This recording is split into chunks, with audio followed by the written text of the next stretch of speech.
this is what we're going to draw. This is really easy. We're just going to start with a curve coming around like that, and then from that point we're going to come in and out. So this is like an S shape really, and then we'll stop about there, and then we want to draw a kind of a semicircle there, and then this will just sort of fade out to that point there, and then we can draw the candle wick in there.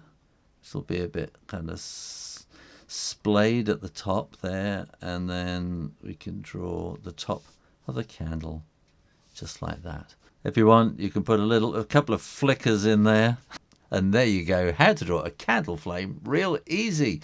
Make sure you are subscribed to Draw Stuff Real Easy for lots more how to draw videos every week. Make sure you ring that little bell for notifications. In the meantime, keep drawing, practice, practice, practice, and I'll see you next time. You take care now. Bye-bye.